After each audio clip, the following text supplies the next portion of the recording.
इस टॉपिक में हम डिस्कस करेंगे कि बाइनोमियल डिस्ट्रीब्यूशन मल्टीनोमियल डिस्ट्रीब्यूशन का स्पेशल केस है। यहाँ पे मल्टीनोमियल डिस्ट्रीब्यूशन का प्रोबेबिलिटी मैथ फंक्शन दिया हुआ है। क्योंकि ये 1 से स्टार्ट हो रहा है और k तक जा रहा है, इसलिए हम इसको कहते हैं कि ये मल्टीनोमियल डिस्ट्रीब्यूशन का प्रोबेबिलिटी मैथ फंक्शन है। या हम इसको ये भी कह सकते हैं ये के नोमियल डिस्ट्रीब्यूशन है, क्योंकि जहाँ पे के नंबर है तो इसलिए हम इसको के नोमियल डिस्ट्रीब्यूशन भी कहते हैं। और अगर हमने ये साबित करना है कि बाइनोमियल मल्टीनोमियल का स्पेशल केस है तो इस के की जगह हमने 2 पुट करना है। और अगली स्लाइड में हम के की जगह 2 पुट करेंगे, जहाँ पे भी के होगा हम 2 पुट करेंगे। कहने का मतलब ये है कि जहाँ पे x1, x2, x3 से लेकर xk तक है तो सिर्फ x1 और x2 होंगे, और ये i 1 से स्टार्ट हो रहा है और k तक जा रहा है, तो जब हम 2 पुट करेंगे तो ये 1 से 2 तक ही जाएगा। मल्टीनोमियल डिस्ट्रीब्यूशन में k की वैल्यू 2 पुट करेंगे तो हमारे पास x1 x2 आएगा, यहाँ पे 2 नंबर आएंगे और यहाँ पे पैरामीटर है n और p1 और p2। इसी तरीके से यहाँ डिनोमिनेटर में भी x1 और x2 आएगा, प्रोबेबिलिटी की पावर में x1 x2 आएगा। क्योंकि नंबर ही 2 हैं, बाइनोमियल डिस्ट्रीब्यूशन है, इसलिए यहाँ पे p1 p2 लिखा हुआ है। और ये समेशन 1 से स्टार्ट हो रही है और 2 पे एंड हो रही है। तो अगली स्लाइड में हम x2 की वैल्यू निकालेंगे यहाँ से, और यहाँ पे p2 की वैल्यू भी निकालेंगे, और जो वैल्यूज़ आएंगी इन दोनों की वो हम इनकी जगह पुट करेंगे। पिछली स्लाइड में हमने देखा कि समेशन 1 से स्टार्ट हो रही है और 2 पे एंड हो रही है, और यहाँ पे xi है वो n के बराबर है।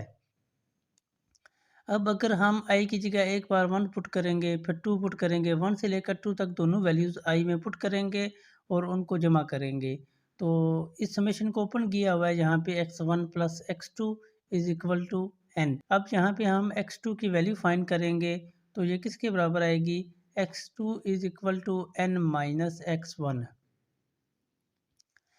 और हम ये भी जानते हैं कि टोटल प्रोबेबिलिटी जो होती है वो 1 के इक्वल होती है। तो इसी तरीके से 1 से लेकर 2 तक हम i की वैल्यूज़ पुट करेंगे, तो ये हो जाएगा p1 प्लस p2। तो p1 प्लस p2 का मतलब है टोटल प्रोबेबिलिटी, तो ये 1 के बराबर है। और p2 की वैल्यू हम फाइंड करेंगे तो किसके बराबर आएगी, 1 माइनस p1 के बराबर आएगी। अब अगली स्लाइड में हम x2 और p2 की वैल्यूज़ उस प्रोबेबिलिटी मैथ फंक्शन में पुट करेंगे, तो हमारे पास बाइनोमियल डिस्ट्रीब्यूशन का प्रोबेबिलिटी मैथ फंक्शन आ जाएगा। पिछली स्लाइड में हमने मालूम किया x2 की वैल्यू है n माइनस x1 और p2 की वैल्यू है 1 माइनस p1, और प्रोबेबिलिटी मैथ फंक्शन था n factorial over x1 factorial x2 factorial p1 की पावर x1 p2 की पावर x2। तो अब यहाँ पे x2 था, इसकी जगह हमने ये वैल्यू पुट करनी है n माइनस x1। अब यहाँ पे x2 की जगह हमने n माइनस x1 पुट किया है। तो इसी तरीके से यहाँ पे p2 था तो p2 की जगह हमने 1 माइनस p1 पुट किया, और यहाँ पे x2 था तो उसकी जगह हमने n माइनस x1 पुट किया। तो अगर हम इस रिलेशन पे देखें तो जहाँ पे x1 ही आ रहा है, x2 नहीं है, सिर्फ x1 है, तो इसी तरीके से सिर्फ p1 है, तो इसको हम जनरल फॉर्म में लिख सकते हैं।